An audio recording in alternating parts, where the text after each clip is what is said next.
नमस्कार साथियों, मैं कुणाल आप सभी का संस्कृति पीसीएस यूट्यूब चैनल पे स्वागत करता हूं। आज की वीडियो में हम फिर एक बार डिस्कस करने वाले हैं इतिहास के कुछ प्रश्न जो वर्ष 2023 यूपी पीसीएस परीक्षा में पूछे गए थे। हालांकि आप लोग डिमांड कर रहे हैं कि प्रश्नों की संख्या बढ़ाई जाए, तो हम सभी यह चाह रहे हैं कि आपको छोटे छोटे वीडियोज़ मिले जहाँ पर आप लोग ईजिली चीज़ों को समझ जान सकें, आगे बढ़ते रहें। हालांकि परेशान नहीं होना है, अभी पर्याप्त समय है हमारे पास में, तो आपके लिए लगभग 12-15 वर्षों के पेपर कंप्लीट किए जाएंगे इसी डिस्कशन प्रोग्राम में। तो बस आप लोग रेगुलर बने रहें चैनल पे और वीडियोस को देखते रहें और अपना ज्ञानवर्धन करते रहें। साथ साथ में प्रश्नों के आंसर भी देने का प्रयास करें जितना आप लोग दे सकते हैं, प्रश्नों को समझ पा रहे हैं। जैसे कि आज के हमारा जो पहला प्रश्न है, इसमें क्या कह रहे हैं, निम्नलिखित में से कौन सा संगठन दिल्ली में वायसराय लॉर्ड हार्डिंग पर बम फेंकने के लिए उत्तरदायी था। तो जनरली देखिए क्या होता है, हम सभी लोग पढ़ते हैं कि बम किसने फेंका, लेकिन किस संगठन की भूमिका थी, किस समूह की भूमिका थी, यह जनरली हम लोग नहीं देख पाते। तो आपके लिए चार ऑप्शन हैं: यूनाइटेड पैट्रियोटिक संघ, अखिल भारतीय मजदूर संघ, युगांतर और अनुशीलन समिति। तो देखिए जनरली क्या होता है कि नहीं पता, फैक्ट वाला क्वेश्चन है, ठीक है। यदि कंसेप्ट हो तो समझ में आता है कि आप चीज़ों को रिलेट करेंगे। फैक्ट में आप बहुत इजीली तब एलिमिनेट कर सकते हैं जब आपको पता हो कि एक उत्तर में है, एक दक्षिण में है ना। इस तरह से स्थिति हो सकती है। और कई बार ऐसा होता है कि सब मामलों में ही कोई क्लैरिटी नहीं, यानी कि 0% पे हैं आप, तो इस मामले में चीज़ें गड़बड़ा सकती हैं। हालांकि आपको आंसर पता है तो कमेंट में आंसर ज़रूर दीजिए, लेकिन इस प्रश्न का आंसर जो है वह आंसर है डी, ठीक है। ऊपर में से कोई भी इन्वॉल्व नहीं था। अनुशीलन समिति जो एक उग्रवादी समूह था, इसके द्वारा यह काम किया गया था। वर्ष 1912 में दिल्ली में यह घटना हुई थी, इसी वजह से ये खास है अपने आप में, ठीक है। तो 1912 में घटना हुई थी। तत्कालीन वायसराय लॉर्ड हार्डिंग पे उनकी हत्या का प्रयास किया गया था। हालांकि वह नहीं मरे थे, उनके एक साथी थे, मतलब एक उनका जूनियर असिस्टेंट था, तो उसकी हत्या इसके अंदर हो गई थी, यह घायल हुए थे, ठीक है। तो इस चीज़ों को आपको याद रखना है, यह घटना अकेले नहीं हुई थी, इसमें कई लोग शामिल थे, जैसे कि मास्टर अमीनचंद, लाला हनुमंत सहाय, मास्टर अवध बिहारी, भाई बालमुकुंद और वसंत कुमार विश्वास, ठीक है। तो सभी का नाम आप लोगों को याद रखना है ताकि आने वाले एग्जाम में कहीं भी कोई दिक्कत हो तो आप लोग इजीली सॉल्व कर पाएं। जो मेन नाम इस पूरी घटना में सामने आता है वह है रास बिहारी बोस साहब का, ठीक है। तो इस प्रकार से आपको यह पूरा इंसिडेंट याद रखना है। इसके अलावा कुछ और बात पूछी जाए, जैसे कि आपसे आने वाले समय में पूछ सकता है कि यह घटना कब हुई थी, क्योंकि पीसीएस में ना आपको ऐसा नहीं लगेगा कि बहुत ही ज़्यादा चीज़ें बदल जा रही हैं। कई बार ऐसा होता है कि कुछ ही क्वेश्चनों पे आयोग टिका रहता है, बस अलग अलग रूपों में उनको पूछता है, ठीक है। तो अब की बार पूछा कि किस समूह का इसके अंदर भूमिका थी या कौन संगठन शामिल था। हो सकता है आने वाले समय में व्यक्ति पूछ ले या आपसे वर्ष पूछ ले कि किस वर्ष यह घटना हुई थी। तो चीज़ों को याद रखेंगे, अच्छा रहेगा। स्थान भी पूछ सकता है कि किस जगह पे हुई थी, जैसे कि दिल्ली में हुई थी, क्योंकि बहुत सारे लोग कंफ्यूज हो जाते हैं। यूपी का पेपर है तो यूपी के स्थान आपको अधिक देगा और आपको खुद उकसाएगा कि आप लगाओ गलत आंसर। तो उकसाना नहीं है इस प्रकार से, और चीज़ों को समझते जानते हुए इजीली ही आंसर अटेम्प्ट करना है, ठीक है। इतना क्लियर है आप सभी के लिए। तो इसका जो आंसर है वह डी आंसर आप सभी लोग के सामने है, ठीक है ना। यहाँ पर डी रहेगा, ओके। चलिए हम लोग आगे बढ़ते हैं और देखते हैं हमारा दूसरा प्रश्न क्या कह रहा है। निम्नलिखित में से कौन सा सही सुमेलित नहीं है, ठीक है। तो देखिए चार नाम आपको दिए हुए हैं: गुलबदन बेगम, इल्तुतमिश, हमीदा बानो बेगम और शाह तुर्कन, ठीक है। इसके साथ साथ ही आपको यहाँ पर यह भी ध्यान रखना है कि कौन किससे जुड़ा हुआ है, ये इस चीज के ऊपर पूछा गया है। और एक इसमें गलत पेयर बना दिया है इन्होंने, ठीक है। तो देखिए गुलबदन बेगम कौन थी, ठीक है। तो गुलबदन बेगम जो थी यह बाबर की पुत्री ही थी, ठीक है ना। ये बात आपको ध्यान रखनी है, पहला इन्होंने सही मिलाया है। इल्तुतमिश के बारे में सबको तो पता ही है कि इल्तुतमिश रजिया का पिता था। इल्तुतमिश के बाद में रजिया ने गद्दी संभाली भी थी। ये घटना तो आपको याद ही होगी, इतिहास में बार बार पढ़ी है, बहुत बार पढ़ी है। दूसरा भी सही हो गया, ठीक है। हमीदा बानो बेगम अलाउद्दीन खिलजी की पत्नी थी या नहीं थी, और शाह तुर्कन इल्तुतमिश की पत्नी थी या नहीं थी। दो लोगों की पत्नी कौन सी सही है? तो देखिए जो शाह तुर्कन है ना, यह इल्तुतमिश की पत्नी ही थी, डी सही है। तो इस बीच में कौन बच रहा है? सी। दरअसल हमीदा बानो बेगम यहां से नहीं जुड़ी हुई है, यह जुड़ी हुई है मुगल काल से, ठीक है। मुगल काल की एक प्रसिद्ध महिला है ये। तो इस प्रकार क्या हो जाता है कि ए बी डी सही है, सी इसका जो आंसर रहेगा वह हो जाएगा, ठीक है। तो हम सी के साथ जाना जाएंगे। इसी प्रकार एक एक्सप्लेनेशन आप लोग के सामने। गुलबदन बेगम जहीरुद्दीन बाबर की बेटी, रजिया सुल्तान इल्तुतमिश की बेटी, साथ साथ में हम देखते हैं हमीदा बानो बेगम हुमायूं की रानी और तीसरे मुगल सम्राट अकबर की माँ थी, ठीक है। और तुर्कन खातून कौन है? कुतुबुद्दीन ऐबक की बेटी और इल्तुतमिश की मुख्य पत्नी, क्लियर बात है। जनरली आप लोग चीज़ों को आपस में भी रिलेट कर सकते हैं, आपको इस प्रकार से भी पता लगता जाएगा कि कौन कौन कहाँ था। जैसे कि रज़िया सुल्तान को तो हम लोग पढ़ते ही हैं, एक प्रसिद्ध महिला है इतिहास की, बाकियों का नाम बहुत ही कम आता है। लेकिन जिस प्रकार के प्रश्न पूछ रहे हैं आप लोग को आने वाले समय में तैयार रहना पड़ेगा कि याद रखें कि कौन किसकी पुत्री या पुत्र था या फिर कौन किसकी पत्नी थी। हालांकि हम देखते हैं कि ये ऐसे वंश रहे जहाँ पर पत्नियों की संख्या काफ़ी अधिक थी, है ना। तो इस वजह से थोड़ी समस्याएं खड़ी हो जाती है, लेकिन मुख्य जो इनकी बेगम थी उनके नाम याद रख लेंगे तो थोड़ा इजी हो जाएगा एग्जाम में आपके लिए। चलिए अगला देखते हैं, तीसरा प्रश्न हमारा क्या कह रहा है। चरक संहिता कितने अध्यायों और खंडों में विभाजित है। चरक संहिता आपको पता होगा कि आयुर्वेद से संबंधित है, संस्कृत में लिखी हुई है, लेकिन हम ये पूछना ही नहीं चाहते। आयोग का अलग दृष्टिकोण है, उसको कुछ अलग चीज दिखाई दे रही है। आयोग को दिखा कि पूछा जाना चाहिए कि कितने अध्याय हैं इसके अंदर।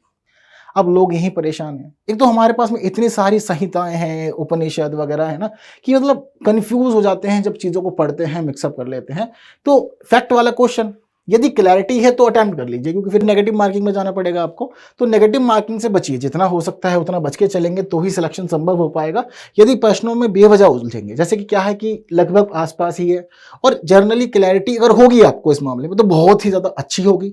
जब क्लैरिटी नहीं होगी तो आप बहुत ही ज़्यादा खराब स्तर पर होंगे। तो ऐसी स्थिति में बेवजह नहीं उलझें। हालांकि अभी आप लोग समझ रहे हैं तो एग्जाम में कुछ पूछा जाता है तो जरूर आप आंसर लगा के आइएगा। इसका सही आंसर है सी।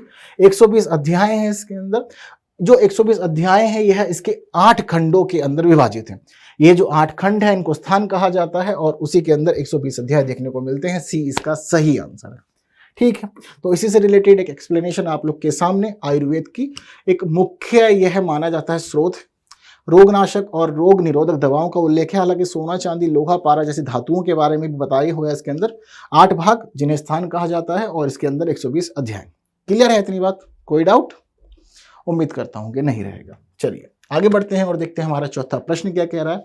चौथे प्रश्न में आपसे यह पूछ रहा है कि किस अधिनियम के द्वारा 120 सदस्यों वाले चेंबर ऑफ प्रिंसेस की व्यवस्था की गई थी। ठीक है, चेंबर ऑफ प्रिंसेस आपको बताना है। 4 एक्ट आपके सामने है, 1919, 1853, 1909 और 1793। किसके तहत यह काम हो सकता है? क्लियर बात सारी की सारी। अब देखिए कुछ काम के लिए ना हमेशा यह क्या होता है कि एक्शन रिएक्शन में चलता है। पहले कुछ ना कुछ एक्शन हुआ होगा जिसके रिएक्शन में सरकार ने यह सोचा। पहले आपको बताता हूं कि यह जो चेंबर ऑफ प्रिंसेस इसका मतलब क्या है। ब्रिटिश गवर्नमेंट ने यह सोचा कि हम एक काम करते हैं, लगातार काफी समय से हम राज तो कर ही रहे हैं, अब एक काम करते हैं कि हम प्रशासन के अंदर, अपनी व्यवस्था के अंदर भारतीय महाराजाओं का समर्थन भी प्राप्त कर लेते हैं। हाँ, वो बीती बातें थी कि हम उन पर कब्जा किया करते थे, फिर उनको अपने अधीन कर लिया करते थे, सहायक संधि, डॉक्ट्रिन ऑफ लैप्स लगाया करते थे। पुरानी बातें हो गई हैं। अब भारतीय व्यवस्था गड़बड़ा रही है। लेकिन भारत के लोग किसकी बात मानते हैं? भारत के लोग बात मानते हैं तो राजा महाराजाओं की, जिनमें उनको विश्वास हो या फिर उनका कोई प्रमुख राजनीतिक व्यक्ति हो, उसकी बात वह अधिक मानते हैं। एक काम करते हैं, जो राजा महाराजा है ना उनके लिए एक अलग बना लेते हैं हम ग्रुप, जहां पर वह लोग रहेंगे, बातचीत करेंगे, तो जनता को लगेगा कि ठीक है हमारे महाराजा तो बैठे हुए हैं, महाराजा हमारे लिए सही फैसला लेंगे। हम क्या करेंगे, प्रशासन में महाराजाओं को ले लेंगे, उनके लिए थोड़ा सोच लेंगे, उनको फायदा पहुंचा देंगे और जनता का शोषण जारी रहेगा। तो अब यहाँ पर यह दिख रहा है कि कहीं ना कहीं सरकार परेशान है और चाहती है कि भारतीयों का प्रतिनिधित्व एग्जैक्टली बढ़ाया जाए। अब जब भारतीयों का प्रतिनिधित्व यहाँ पर बढ़ाया जा रहा है तो ऐसी स्थिति में हमें क्या दिख रहा है कि यह शुरुआती घटना तो नहीं हो सकती। जैसे कि 1857 के रिवोल्ट से पहले हो सकता है, कुछ संभावनाएं नहीं है। ठीक है, 1793 का जो समय था यह तो ऐसा समय था कि इस समय ब्रिटिश गवर्नमेंट अपने शिखरों पे चल रही थी, यानी कि आप तेजी से दमन चक्र चला रहे थे, हर जगह आपका नियंत्रण होता जा रहा था, विस्तारवादी नीति आपकी बहुत ही अच्छी चल रही थी इस समय। तो शुरुआत में तो आप ऐसा नहीं करेंगे। जब हमारे साथ सब कुछ ठीक चल रहा है तो हम क्यों दूसरे का सहयोग लेंगे या उसको अपने पास मिलाएंगे? जरूरत ही नहीं है। तो ये 2 ऑप्शन तो देखो इस प्रकार एलिमिनेट हो जाते हैं। हालांकि 2 ऑप्शन बहुत ही क्लोज हैं, 1909 और 1919 का अधिनियम। तो यहां पर हो सकता है कि लोग कंफ्यूज हुए हों, लेकिन इसका जो सही आंसर है वह ए है। 1919 के अधिनियम के अंदर यह फैसला लिया गया था कि एक ऐसे हम लोग बनाएंगे चेंबर जहां पे राजा महाराजाओं को प्रतिनिधित्व देंगे ताकि वह व्यवस्था में कुछ भूमिका निभाएं। इस जो यह पूरी प्रक्रिया हुई थी, इस प्रक्रिया के लिए जिम्मेदार था 1919 का मॉन्टेस्क्यू चेम्सफोर्ड अधिनियम। साथ साथ आपको यही पता होगा कि 1909 वाला जो है वह मार्ले मिंटो अधिनियम के रूप में जाना जाता है। ठीक है, तो ए इसका सही आंसर है, ये बात आपको याद रखनी है।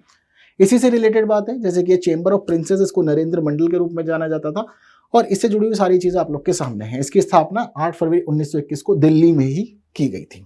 ओके, इसके बाद डाउट नहीं होना चाहिए। ये इसका आंसर जैसा कि मैंने क्लियर कर दिया यहाँ पर। चलिए अगला क्वेश्चन देखते हैं। 5वां प्रश्न क्या कह रहा है कि कौन सी महिला ऐसी है जो भारत छोड़ो आंदोलन से संबंधित नहीं है। ठीक है, तो हमारी महिला स्वतंत्रता सेनानियों की बात कर रहे हैं, हर एक की खास खास भूमिका। वैसे स्वतंत्रता आंदोलन की महिलाएं जो है ना वह बहुत अधिक नहीं है संख्याओं में, तो यदि आप पढ़ना जानना चाहें तो बहुत इजीली कहीं भी आपको नाम मिल जाते हैं। तो इनके एक शॉर्ट नोट्स जरूर बना लीजिएगा जिससे कि आपको समस्याओं का सामना ना करना पड़े। और आज का समय हम देख रहे हैं कि वो पुरानी बातें जो थी ना महिलाओं वाली कि महिलाएं घर तक सीमित रहेंगी, बाहर भूमिका नहीं निभाएंगी, काफ़ी पुरानी हो गई है ना, समय बदल गया है। तो स्वतंत्रता आंदोलनों में महिलाओं की भूमिका जो थी वह बहुत ही ज़्यादा अधिक थी। कुछ खास महिलाएं जिनका नाम हम जनरली देखते हैं अलग अलग जगह पर रहता है, जैसे कि मातंगिनी हाजरा। ठीक है, इनके लिए अगर आप पढ़ेंगे तो आप पाएंगे कि इनकी भूमिका अनेक आंदोलनों में थी। ठीक है, और मातंगिनी हाजरा के बारे में हमें यहाँ पर यह भी पता लगता है कि जिस समय भारत छोड़ो आंदोलन शुरू हुआ था इनकी उम्र काफ़ी अधिक हो गई थी, लेकिन उम्र अधिक होने के बावजूद इनकी जो आकांक्षाएं थी ना वह भी बहुत अधिक थी। यह चाहती थी कि भारत को आज़ादी मिले, तो उनको लगता था कि कहीं भी यदि महिलाओं को भूमिका निभानी है, मेरी भूमिका होनी चाहिए, कुछ योगदान देना है, तो यह बढ़ चढ़कर सामने आती थी और अपनी भूमिका अदा करती थी। तो देखिए मातंगिनी हाजरा तो थी। कनकलता बरुआ एक ऐसा नाम है जो आपको कहीं भी मिल जाएगा भारत छोड़ो आंदोलन में महिलाओं की भूमिका के लिए, सही आंसर है। ठीक है, अरुणा आसफ अली तो प्रसिद्ध रही अपनी गतिविधियों के लिए बहुत ही ज्यादा अधिक, तो यह भी थी भारत छोड़ो आंदोलन में ही। शांति घोष भारत छोड़ो आंदोलन में नहीं थी। ठीक है, इनकी भूमिका यहाँ पर नहीं मानी जाती, पर फिर भी ऑप्शन में क्यों है, क्यों एक ऐसा नाम लेगा आयोग, कुछ ना कुछ भूमिका रही होगी शांति घोष की ना। तो देखिए शांति घोष की जो भूमिका है ना वह अपने आप में विशेष है। दरअसल क्या होता है, इनका जो किस्सा है यह जुड़ा हुआ है भगत सिंह से। भगत सिंह को फांसी दी गई थी, है ना, शहीद आजम भगत सिंह हम सभी लोग जानते हैं, अच्छे से परिचित हैं, बचपन से इनके बारे में सुनते हैं हम लोग। तो उन्हीं से जुड़ा हुआ है इनका मामला। जिस समय भगत सिंह को फांसी दी गई थी तो उसका बदला लिया था इन्होंने और मजिस्ट्रेट को गोली मार दी थी। तो उस समय की घटना के लिए बहुत अधिक प्रसिद्ध हैं, बाद में इनको अरेस्ट वगैरह भी कर लिया गया था इनकी इस गतिविधि के कारण। ठीक है, तो शांति घोष का जो योगदान है यह भी अपने आप में बहुत ही उल्लेखनीय है, विशेष है।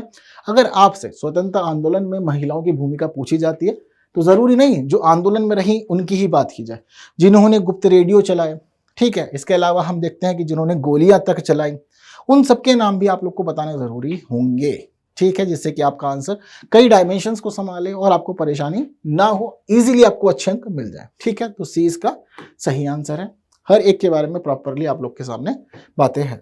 चलिए अगली बात हम लोग देखते हैं, पेशवाओं से जुड़ी हुई है। कह रहे हैं कि पेशवाओं का जो शासनकाल था विचार कीजिए और कालानुक्रम में व्यवस्थित कीजिए, यानी कि सीक्वेंसिंग बतानी है कि कौन कौन से पेशवा किसके बाद। ठीक है, बालाजी विश्वनाथ, बाजीराव वन, नारायण राव और माधव राव।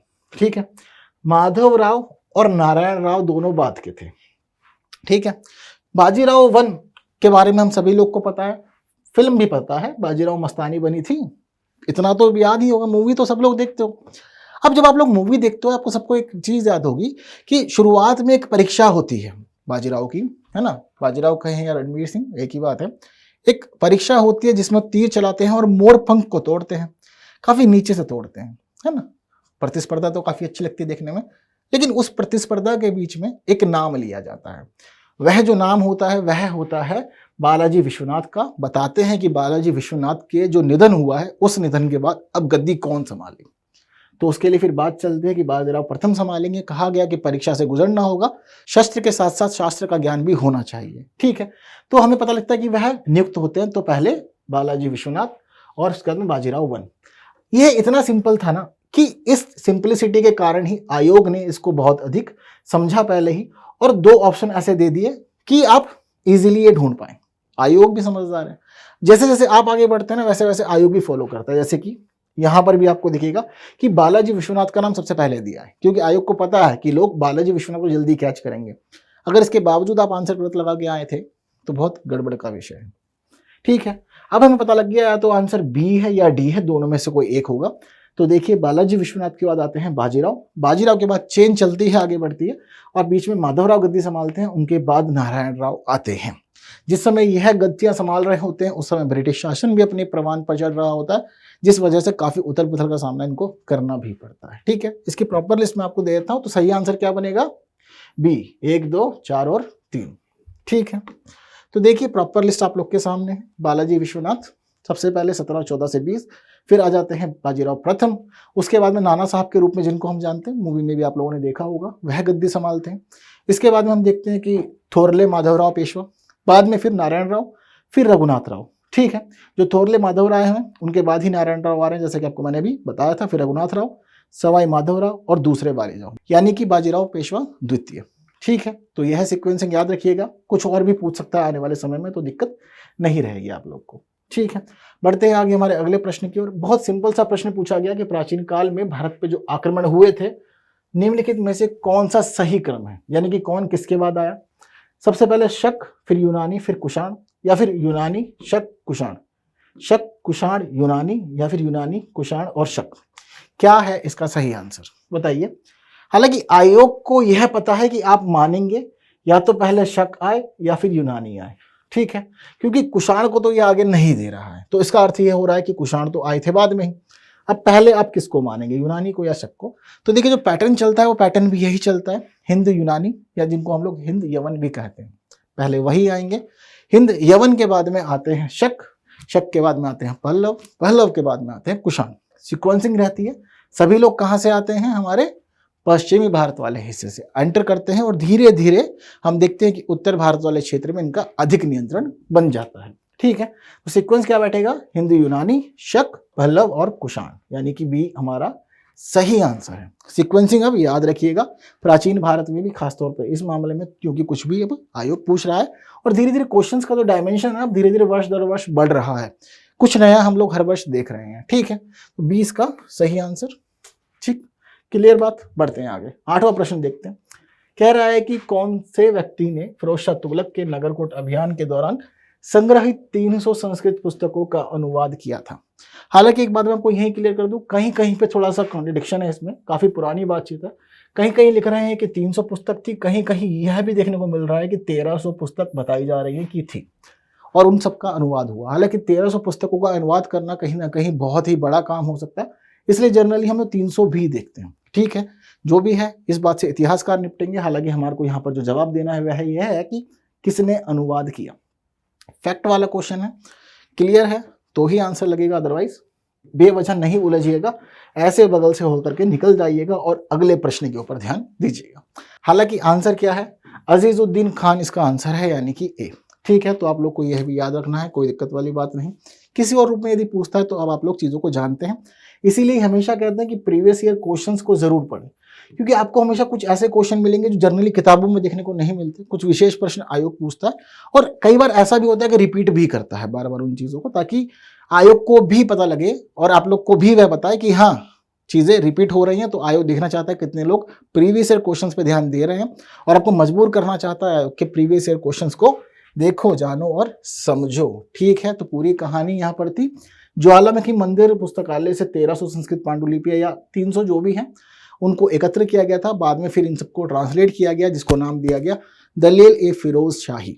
ठीक है, हो सकता है आपसे आने वाले समय में इससे ही प्रश्न बना दे और कहे कि दलील ए फिरोज शाही किसकी रचना थी या फिर किन पुस्तकों का अनुवाद था, कुछ भी आपसे पूछ सकता है। तो दलील ए फिरोज शाही खास है अपने आप में, इसको याद रखिएगा। अरीजुद्दीन खान को याद रखिएगा, साथ साथ में नगरकोट अभियान को भी याद रखिएगा फिरोज शाह तुगलक का। ठीक है, किसी भी रूप में क्वेश्चन आ सकता है। जनरली हम देखें कि 4 से 5 प्रश्न यहाँ पर ही बन जा रहे हैं आप लोग के लिए। ठीक है, तो मैंने आपको बताया था ए इसका सही आंसर, जिस प्रकार से चीजें क्लियर हो गई हैं। 9वां प्रश्न देखते हैं, बहुत ही अधिक सिंपल है, आप लोग को परेशानी यहाँ पर नहीं होगी। बस सीधा सीधा यह पूछा है कि भाई आजाद हिंद फौज जो थी उसकी जो महिला रेजिमेंट थी क्या नाम था उसका। ऑप्शन कायदे से फॉर्मेलिटी के लिए, क्योंकि बेहद अधिक सरल प्रश्न है, यदि इसको भी गलत करके आ रहे हैं तो समस्या ज़्यादा है। क्योंकि आपको कहीं भी जब कहीं भी आप लोग आज़ाद हिंद फौज पढ़ेंगे तो वहाँ पर महिला रेजिमेंट के बारे में भी बताया जाएगा और यह बताया जाएगा कि रानी झांसी रेजिमेंट नाम दिया गया था। ठीक है, इंस्पायर थे ये उन सभी घटनाओं से जो रानी लक्ष्मीबाई से संबंधित थी, तो उसी वजह से नाम इन्होंने रानी लक्ष्मीबाई या रानी झांसी रेजिमेंट दिया था। ठीक है, चीज़ें याद रहेंगी। वीरांगना रेजिमेंट, भारत माता रेजिमेंट या रानी भवानी रेजिमेंट का कोई संबंध कहीं से कहीं तक किसी चीज़ से नहीं है। ठीक है। ये जो रेजिमेंट थी इसकी स्थापना हुई थी 1943 में 12 जुलाई को, और इसके जो कैप्टन थे उनका नाम है लक्ष्मी स्वामीनाथन। कई बार यह नाम पूछ लिया गया है कि कौन कैप्टन थे रानी झांसी रेजिमेंट के, तो ये यदि पूछता है तो आपको इस बात का भी ध्यान रखना होगा, कोई दिक्कत परेशानी नहीं होनी चाहिए। ठीक है, तो ये आपका सही आंसर प्रश्न के हिसाब से जैसे कि क्लियर हुआ। चलिए देखते हैं आज का अंतिम प्रश्न क्या कह रहा है। आपसे पूछ रहा है कि जो घटनाएं हैं इन पे विचार कीजिए और सीक्वेंसिंग कीजिए।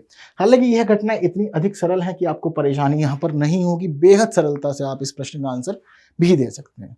ठीक है, तो देखिए आपसे पूछ रहा है कि कब कब कौन कौन से इंसिडेंट किसके बाद हुए। जैसे कि प्रारूप समिति की नियुक्ति हुई, संविधान सभा को अंगीकृत और अधिनियमित किया गया, भारतीय संविधान के प्रवृत्त होने की तिथि और संविधान सभा की प्रथम बैठक। आप सभी को पता है कि संविधान सभा की बैठक कब हुई थी, 1946 में हुई थी। ठीक है, आप सबने बार बार प्रस्तावना पढ़ी होगी, प्रस्तावना में भी लिखा होता है कि संविधान को अंगीकृत और अधिनियमित कब किया गया था, वर्ष 1949 में किया गया था। संविधान प्रवृत्त कब हुआ था, 1950 में हुआ था। ठीक है, और एक बात ये भी क्लियर है कि यदि आपको इतना सब याद है तो ये भी पता होगा कि संविधान सभा के अंदर ही बनी थी प्रारूप समिति। प्रारूप समिति ने पूरा का पूरा संविधान को ड्राफ्ट किया था, यानी कि पहले यही होगा काम, उसके बाद में ही बनेगी जाकर के प्रारूप समिति। प्रारूप समिति बनेगी तो ही संविधान का अंगीकृत होगा और तभी उसके बाद वह लागू होगा। यानी कि चौथे के बाद हम लोग पहला लेंगे, उसके बाद दूसरा और तीसरा। ठीक है, तो हमारा सीक्वेंस बनता है 4 1 2 3। नीचे ऑप्शन में जहां मैच कर रहा है सीधा वहां आंसर लगा दीजिए, बिल्कुल सही हो जाएगा। तो 4 1 2 3 अर्थात सी इसका सही आंसर है। ठीक है, आप लोग के सामने है, बेहद सिंपल सा था प्रश्न वाला, कोई डाउट वाली चीज नहीं थी यहाँ पर जिससे परेशान हुआ जाए। तो कुछ प्रश्न हमेशा ऐसे रहते हैं जहां से आप इजीली आंसर निकाल सकते हैं, कुछ जगह पे स्थिति फंसने वाली बनती है। खैर चलिए आज की वीडियो में इतना ही करते हैं। यदि आपको सेशन अच्छा लगा, वीडियो पसंद आई तो बाकी साथियों तक जरूर शेयर कीजिएगा। ठीक है, डाउट में नहीं रहना है, लाइक के बिना नहीं जाना है, और बने रहिए संस्कृति प्रेसीज यूट्यूब चैनल पे, और ऐसे ही वीडियोस को देखते जानते समझते पढ़ते हुए आगे बढ़ते रहिए। Thank you so much.